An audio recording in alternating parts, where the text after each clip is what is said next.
All right. Well, first, I just want to welcome everyone to our monthly webinar series focused on Brownfield Redevelopment and downtown revitalization, more generally in Kentucky. If you've been joining us for previous webinars, you know the series features a variety of folks, including panels, really all aimed at helping attendees learn more about available resources related specifically to brownfield redevelopment and downtown revitalization. These webinars are intended really to connect underserved communities throughout the Commonwealth with redevelopment resources, technical assistance, new funding opportunities, and inspirational stories of success throughout the Commonwealth related to brownfield redevelopment and downtown revitalization.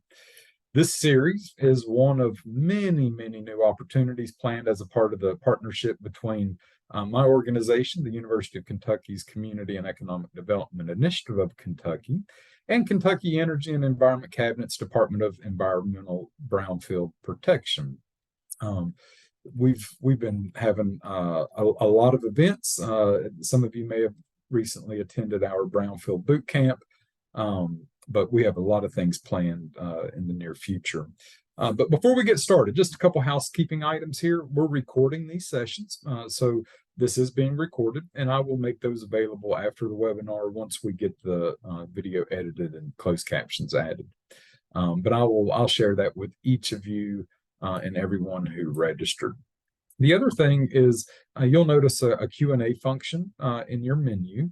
At any time, feel free to share any questions or comments, and we'll circle back to those really at the end of the presentation. So without further ado, let's jump into today's webinar. And today we're going to really be talking about, is your community revitalization ready? And we'll talk a little bit more about why that's important right now. So let me introduce myself. My name is Shane Barton. I've already mentioned that I'm with the University of Kentucky's Downtown Revitalization program at the Community and Economic Development Initiative of Kentucky. But if you'd like to follow up with me, really the easiest way and the form of communication that I'm perhaps most responsive to is my email. It's simply shane.barton@uky.edu, and I would love to hear from you anytime. But let's get started here. So why is this so important and timely right now?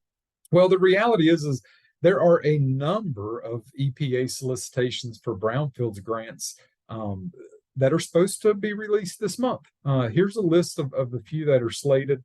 I have the solicitation webpage on my computer. It's been open for about a week now. I keep refreshing it, just waiting for these things to go live. But these are really what we're talking about, what we're trying to get prepared for.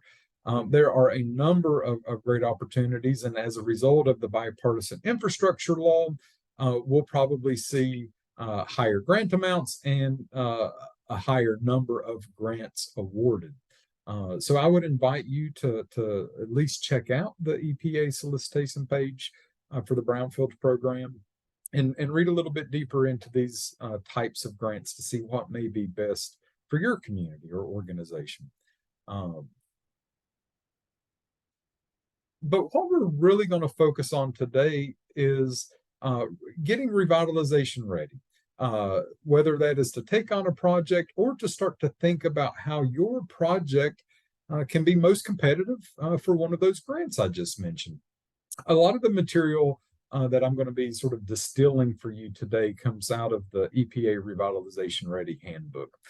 They've got a wonderful resource here. It is connected with a lot of other additional resources like an Excel spreadsheet that I would really, really encourage you to check out. But they've broken down the process really into 5 broad categories, starting with community need, and really ending with implementation and reusing that site. But we're going to touch on a couple of these today that not only really speak to getting revitalization ready, but also really speak to getting grant application ready. Okay. But I also want to share this image.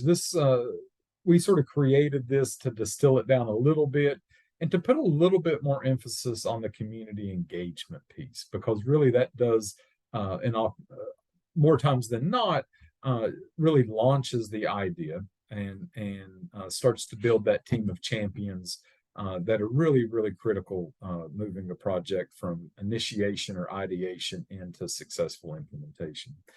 So for our process that we really talk about there at CEDIK, it starts with community engagement, sort of establishing that team to move it forward, conducting your building inventories or site assessments, oftentimes bringing that community engagement forward as a engaged assessment. And I'll talk a little bit more about that. And then moving into the redevelopment planning, where you start to evaluate all of the information, the inputs, the data, as you move towards finding the appropriate types of funding. Okay. But what I want to remind you of is that the Brownfield program, I really want you to think about the Brownfield program as a redevelopment tool for your bigger project idea, as opposed to just a mitigation tool to clean up a site or a building that may be potentially contaminated. The other thing that I want you to really understand is that uncertainty in all forms, things that we may not know, or data that we may not know, or opinions that we haven't heard, including a couple other risks that we'll touch on. But uncertainty in this process really, really does bring about risk, and funders and investors, as we know, are risk averse.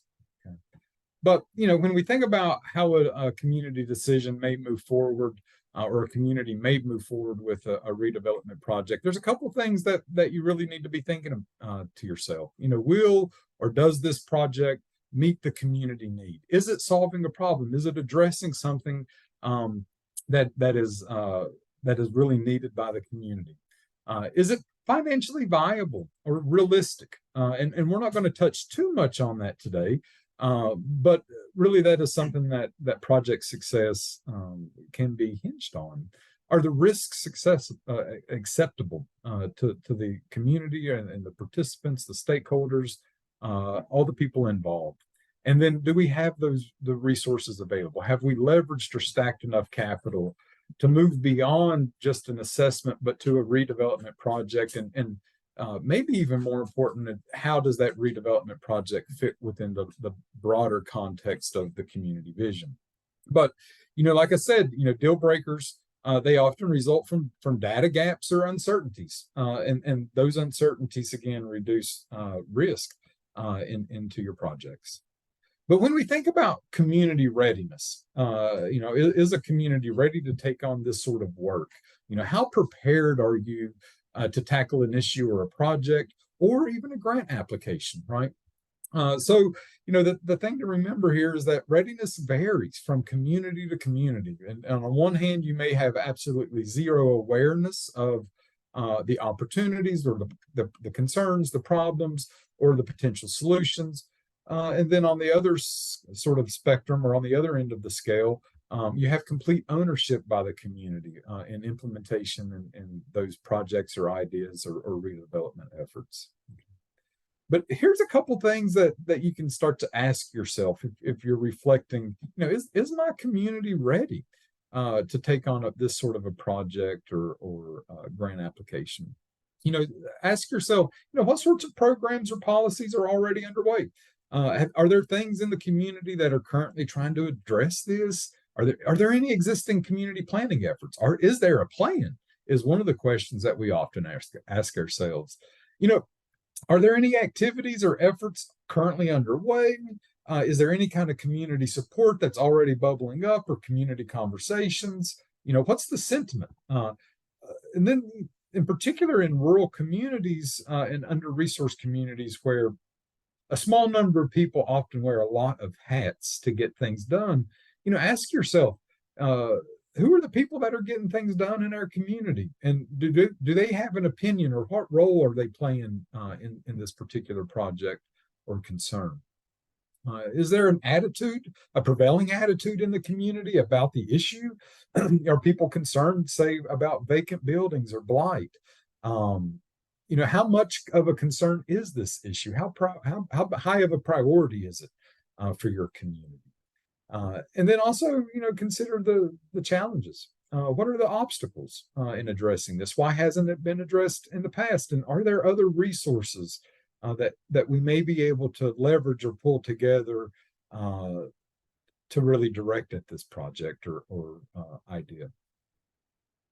But jumping back into the EPA Revitalization Ready Guide, like I said, they really break it into 5 sections.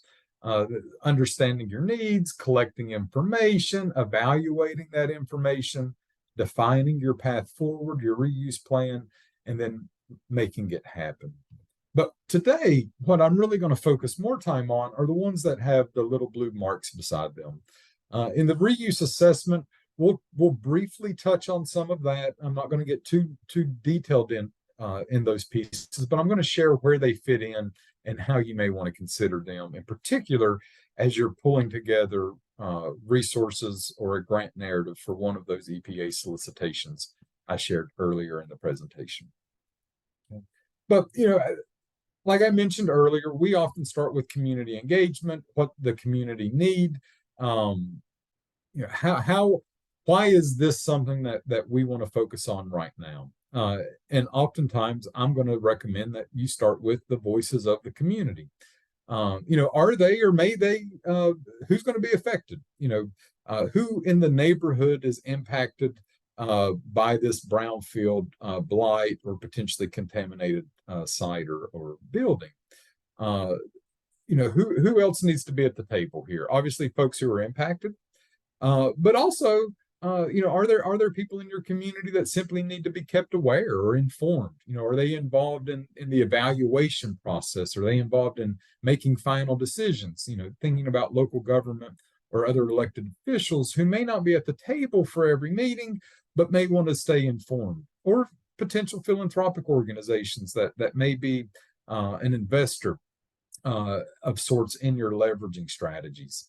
Who in your community or within your network or with on the ground, if you will, can contribute insights or information, different types of resources or expertise.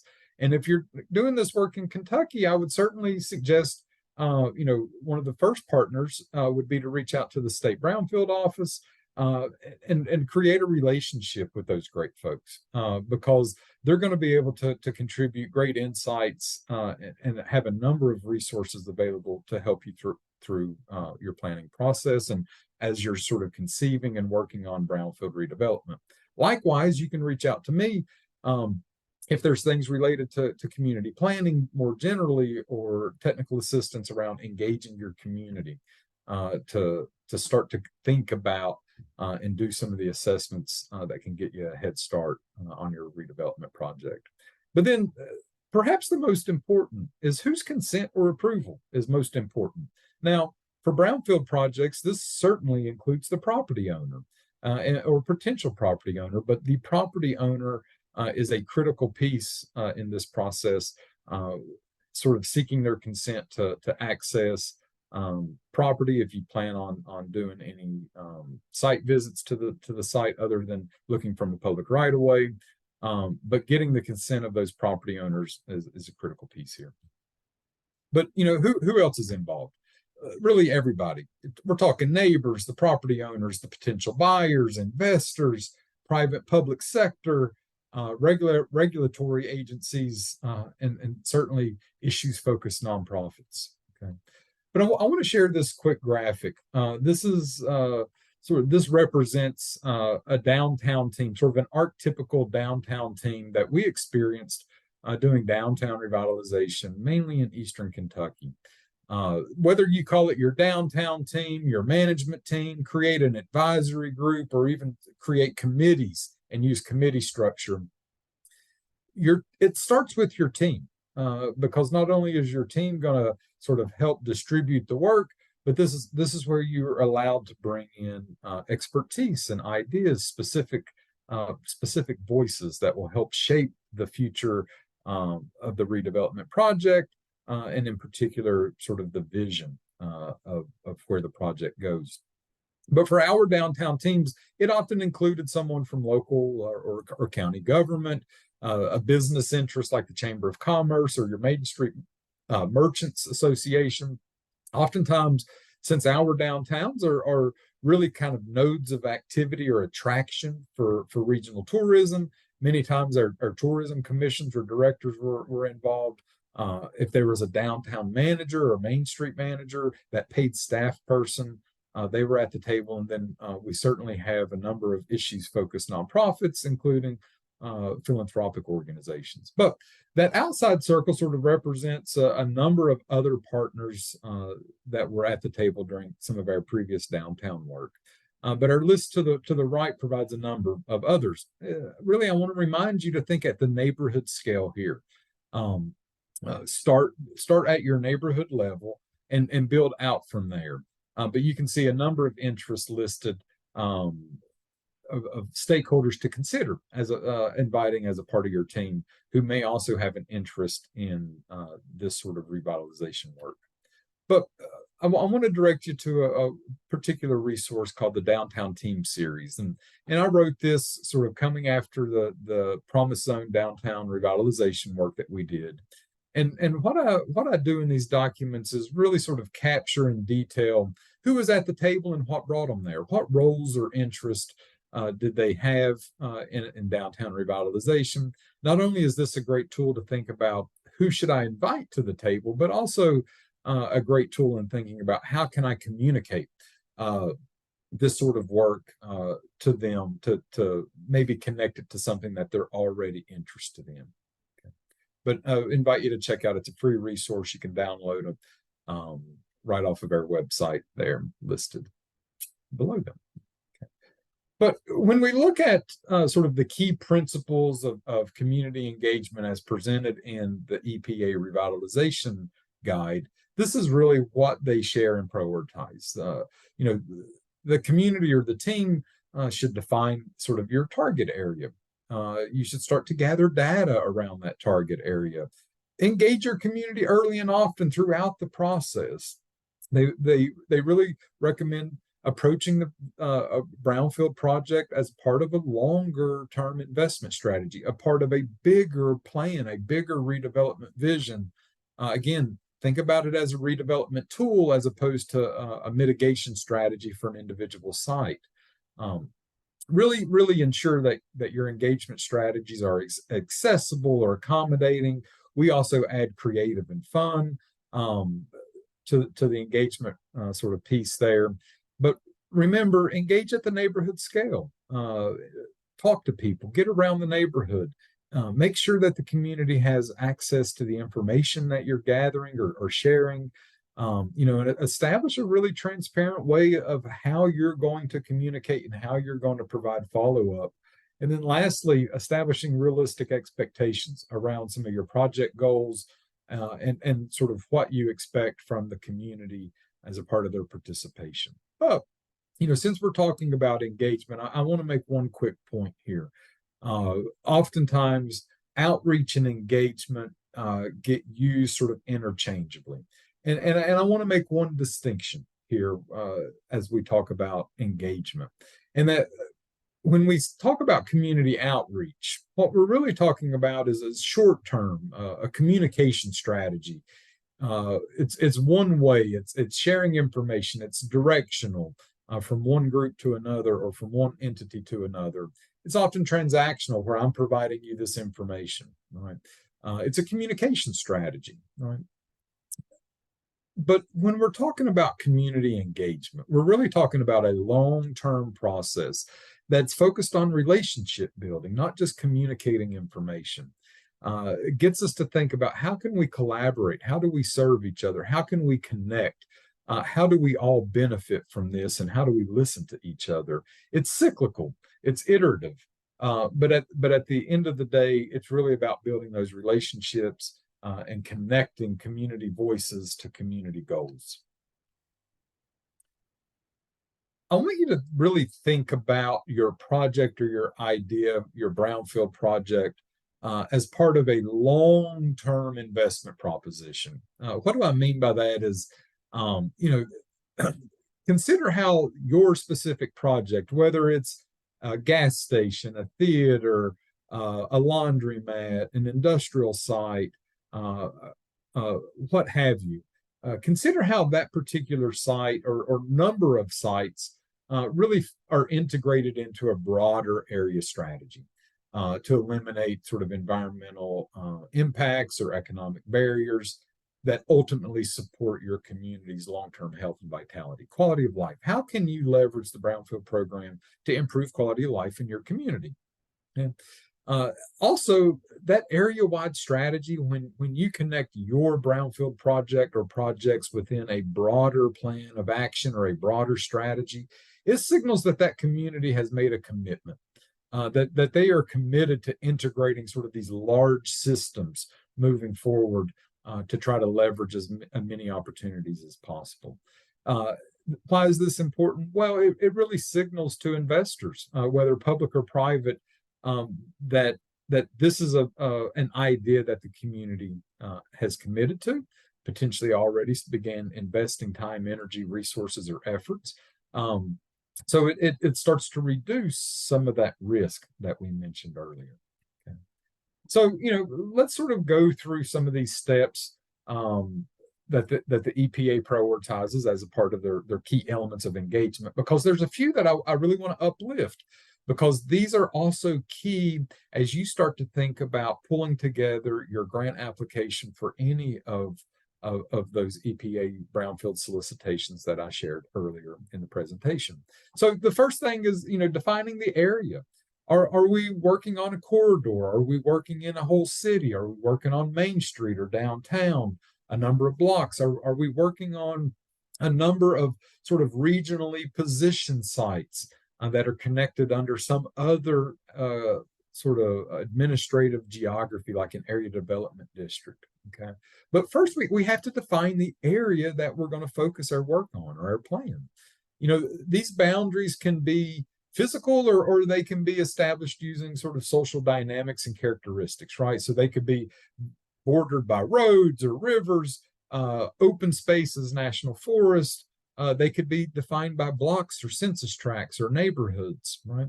But also you could start to establish that boundary thinking about socioeconomics, demographics, other economic conditions, or social determinants, whether it's access to local food in a food desert, thinking about some of the maps you can create from the EPA environmental justice screen. So there are a number of ways that you can think about how you define the boundary of your area, but that is solely up to you and the team, and really related to those community concerns and visions. But here's what you need to consider. You should be able to map that area to provide a visual, and hopefully you will be able to walk the area. Keep going back to this idea of neighborhood scale.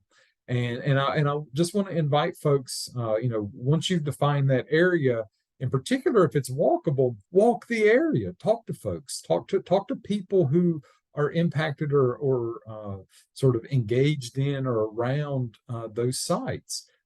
These are sort of the neighbors, the adjacent property owners or residents that really need a voice as we think about redeveloping those sites. Okay, so you've got to define the area and start to map it. Right now, once you've defined the area and you begin to map it, you don't have to get fancy. You can, if possible, you could use a Google map like this example, and simply overlay polygons on an image and put in a little text box. This map serves lots of purposes and was fairly simple to create for the partners that did this a few years ago in the city of Harlan. But the reason this is important is because as you begin to gather information on these sites or on the building, creating that building inventory, this information kind of becomes the basis of and context for some of the first meetings when you start to bring people together to talk about the Brownfield project, the redevelopment project, how the Brownfield project fits within a broader redevelopment strategy. But it also allows you to sort of ground truth yourself. And does the reality of the information that you gather, does it speak to the perceptions of the community? For example, in this map, one of the community perceptions was that everything was abandoned. But what they really realized was that everything was abandoned on one block when you first came into town. So, gathering this data and ground truthing what you think you know is a great first step. But if you're thinking about doing a building inventory, we have a wonderful webinar recorded that helps sort of walk you through that. And if you're interested, please let me know and I can share that with you. But if you're going to be conducting a building inventory, these are a few of the things to consider. What's the site name, who owns it, a little description about the condition. Are there buildings? Do you know anything about the site history? Have you looked at its taxes or what it's assessed at? Is it vacant or occupied? Were there any sort of known or suspected releases, chemical releases, any contamination to consider? Had there been any kind of cleanup history on the site? Is it included in any redevelopment plans? What's its current zoning? Have there been any other sort of long-term risk reduction activities on the site? Again, going back to the EPA Revitalization Ready document, if you decide to utilize that resource and you use their Excel spreadsheet, they provide a great document, a great sort of page within that Excel workbook to help you start to catalog your buildings. This is a great first step. But this isn't the only data that you need to start gathering. You think, as we think about not only just redevelopment sort of processes or revitalization processes, but also grant application preparation, there's a lot of other forms of information that you're going to want to gather and want to have a handle of.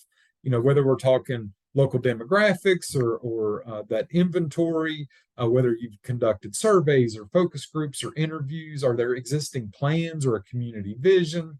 Really lots and lots of data options that can help you tell your story in your application, but also to help you start to analyze a variety of reuse options for your brownfield redevelopment project. Okay. There's a number of great resources for all of this information. Like I often say, it starts with the community. So I love sort of engaged assessments, and we'll be doing a session later on that. But there are a number of other really credible sources, whether you go to kind of the heart of American community data with the U.S. Census or other federal agencies or quasi-federal agencies. Great nonprofit or philanthropic publishers out there.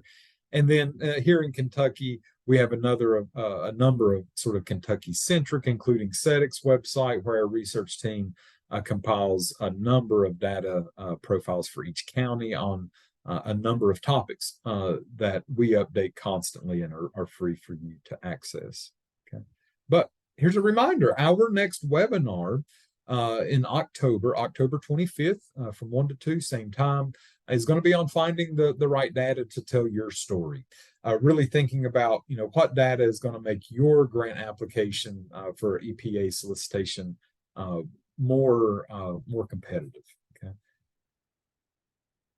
The other thing to think about, as we move along this engagement priority list from the EPA Revitalization Ready Guide, is they really focus on the idea of meaningful participation. We got to get people that's meaningful. That's why we're talking about engagement as opposed to outreach. But when we think specifically about the data or the data gathering that we've done, whether people are providing it or we are seeking it from an external source, really make sure that your data, your information is trustworthy and neutral, that it's appropriate for the audience, that it's presented in a way that's not condescending or perceived to be condescending. Your information should be commiserate with the complexity of the idea. And I always have to challenge myself there because I love to get into the weeds when it comes to data. But I also have had the experience of seeing an entire room's sort of eyes glaze over at the presentation of those minute details.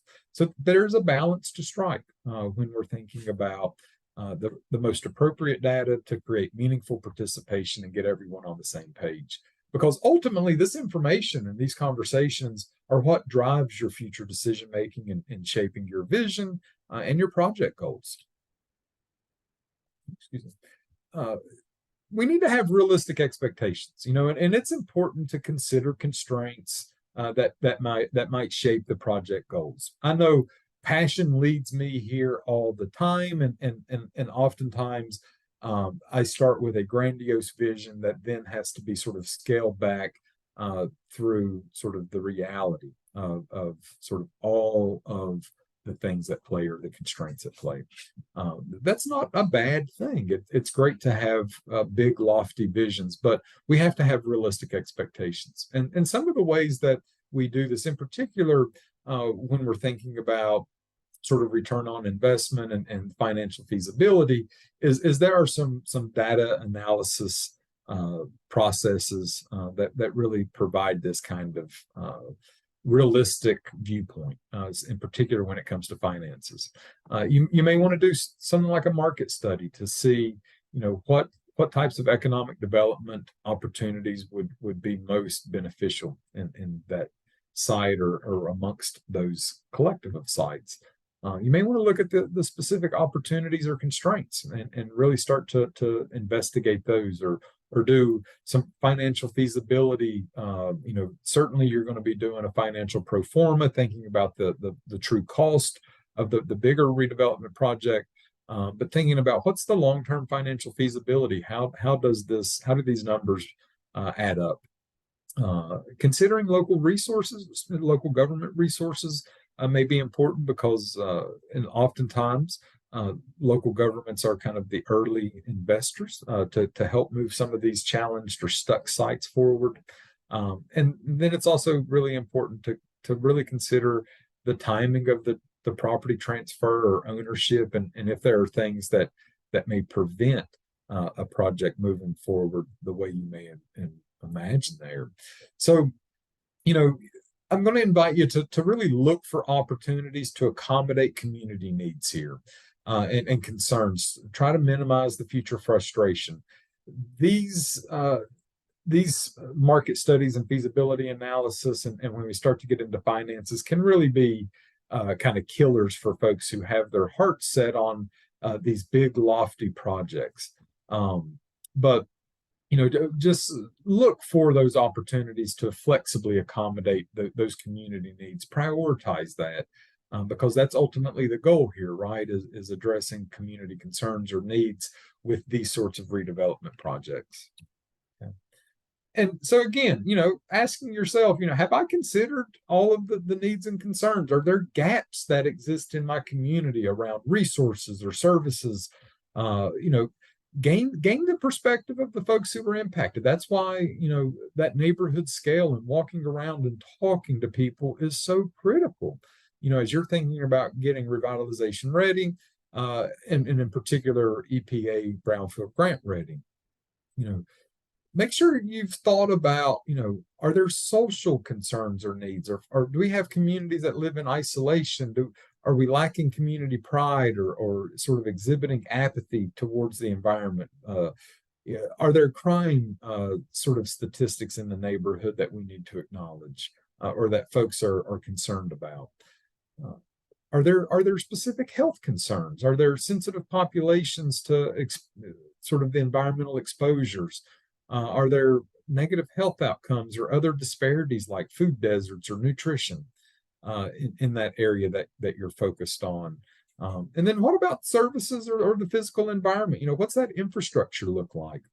What is the sort of connective tissue of all of that? Sewer, water, electric, gas, internet. Are there open space or green fields that folks recreate in? And what sort of structures are on the site, or what sort of impact may those structures be causing? I know oftentimes when we have abandoned, vacant, derelict, underutilized buildings on Main Street, when those absentee or sort of apathetic property owners let them get into disrepair and start to fall apart, sometimes there's concerns about the safety of pedestrians, right? If that facade is falling down. So, consider those sorts of things, the users, the neighborhood, but also as you can consider the economic needs or concerns. Are there stressors? What's the job situation? Is there high unemployment, high poverty rates? low municipal budgets, or just general disinvestment in that region or community or corridor. And then lastly, what sort of environmental uh, conditions may exist here? What's the air quality, or do we have a high proximity or close proximity to other contaminants or pollution? Water quality issues. Is there excess runoff or boil water advisories that communities are dealing with?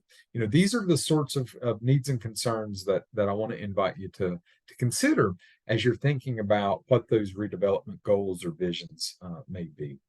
Okay. And like I said, as you're establishing those project goals, please make sure that it is connected to that broader community vision and that it aligns with the opportunities and has considered the constraints. This will directly impact your project strategies, your bigger project strategies, your brownfield redevelopment strategies as a part and in addition to the bigger redevelopment strategy of the area, the bigger area that you may be considering. But at a minimum, I need you to think about, what is the community's desired outcome for this bigger redevelopment effort? How important is this redevelopment effort to the impacted neighbors or neighborhood? And also, how time critical is this redevelopment project? Is this something that we can drag out for a generation? Or is this something that a property owner's need is going to sort of require us to get this thing turned around in a year or two? That can really shift the way we may approach these broader community goals for these redevelopment projects. But as a reminder, your community vision helps frame the potential or preferred redevelopment scenarios that you're going to be exploring, right? And I use the word scenarios because this really is kind of an iterative process as you start to craft these project goals. Be as specific as you can. Try to integrate the words of the community and your team into these goals. But at a minimum, describe the reasons for redevelopment, why this is a concern or why this need presents itself. What are the potential benefits of this bigger redevelopment project and the importance of its timing if there are critical timing elements. Start to outline your priorities, as you move along that timeline, sequencing sort of how you see this unfolding. Draft a couple sentences or even a couple paragraphs that help you start to describe these goals more broadly, and then how the property or properties that you're going after brownfield money fit within these bigger areas, right? This is going to help you start to build some consistent messaging around your redevelopment project. Again, this is really sort of the outreach component, being able to communicate what those bigger project goals are to folks who may not have helped create or cultivate those goals as a part of the engagement strategy. But like I said, this is an iterative process, and you have to be prepared for that. Recognize that things are going to change. Not that they will change, but they are going to change as you learn more or face the sort of realities of implementation. As you start to think about your reuse assessment and you start to think about sort of what your redevelopment plan looks like, you start to identify and evaluate sort of the characteristics of those properties. You start to get into the details and really look at some specific realities, if you will. So what starts to take shape is a more informed redevelopment goal.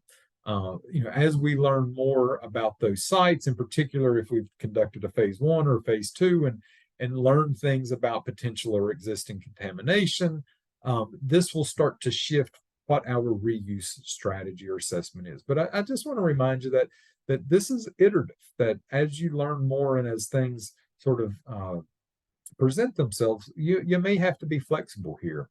But certainly doing your due diligence throughout this entire process reduces this uncertainty, and it often reduces the overall cost and will increase your success. So, due diligence in all forms, whether it is gathering data, having those community conversations, starting to move into sort of site specifics, is critical to your bigger picture here. But I want to bring just a couple closing comments here, some insights from the national conference this year in Detroit, that relate not only to sort of revitalization ready, but also being EPA application ready. And a couple things to think about. Communities will often write a grant without a project in mind, and write it at the last minute. We do not want to do that, okay? That's not the way to approach this. We know the solicitations are coming out anytime now.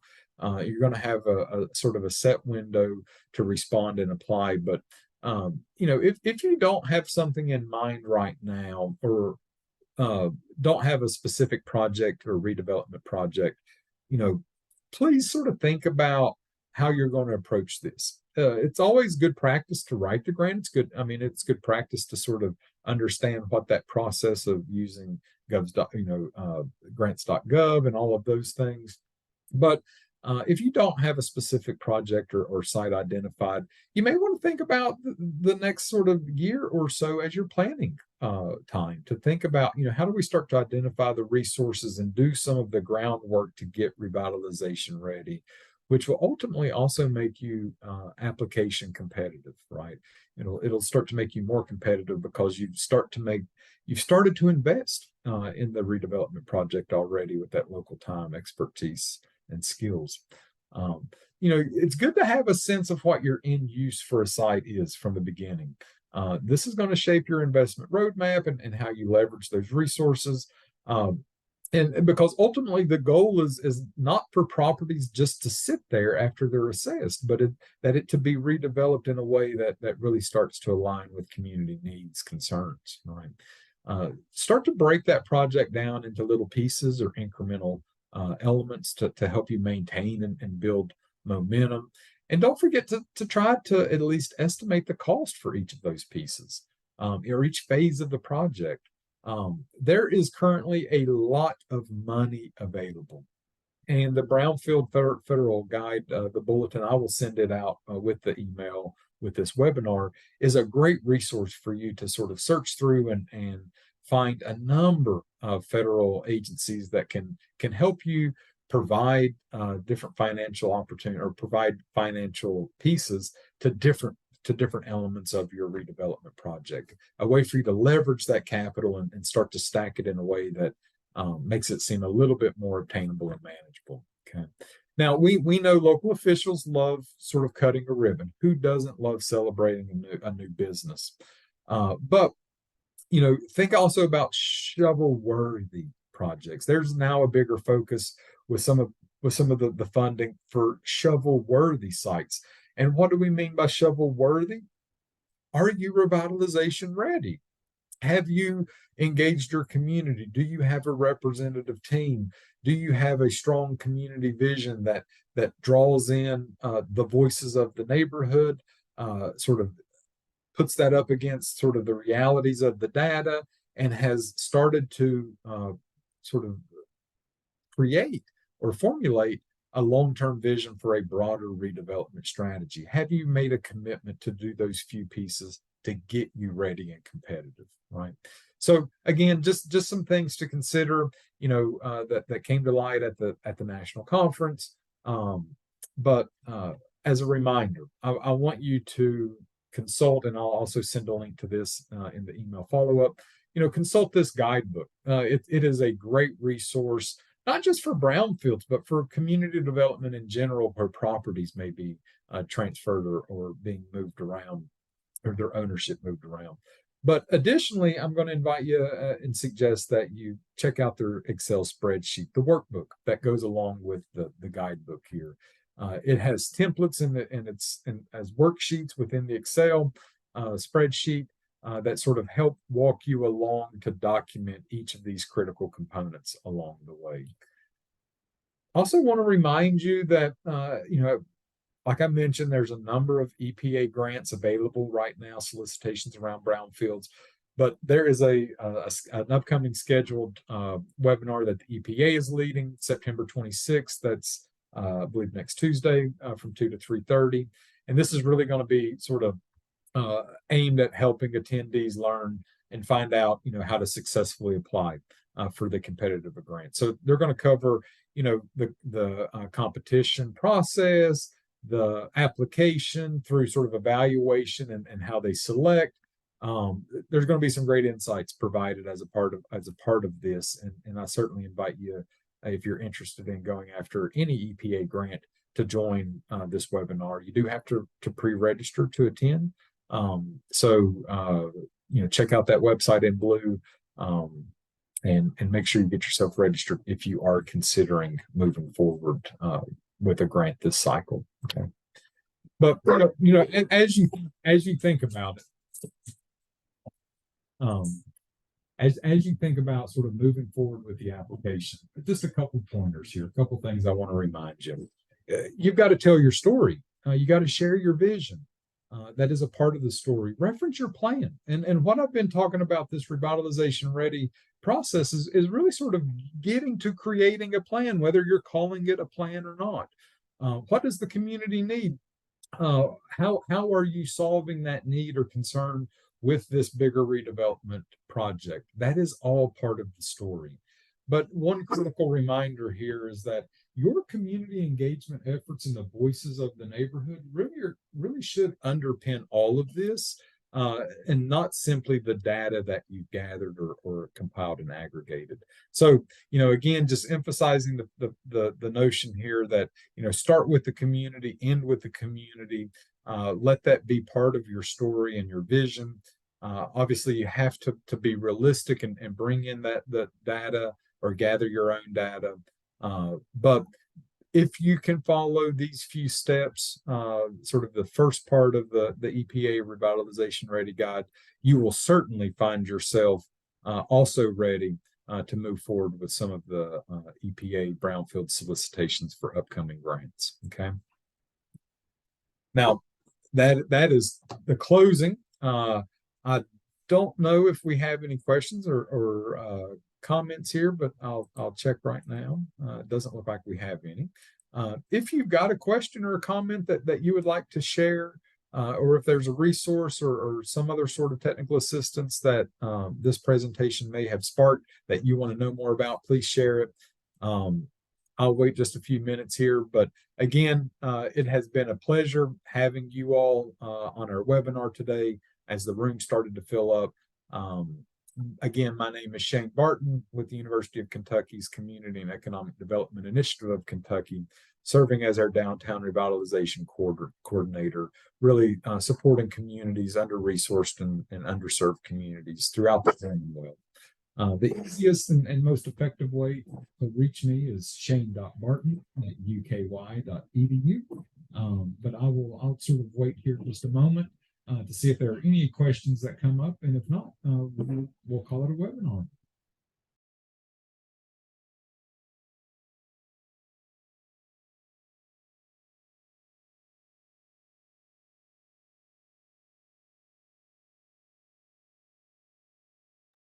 All right, we're not seeing any questions. Thank you all so much for your participation today. We will be sharing this recording as soon as we get it ready to get out, and we'll get some closed captions added.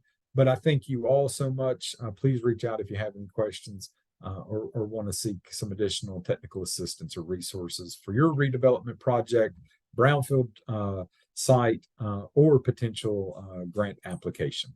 You all have a great day. Take care.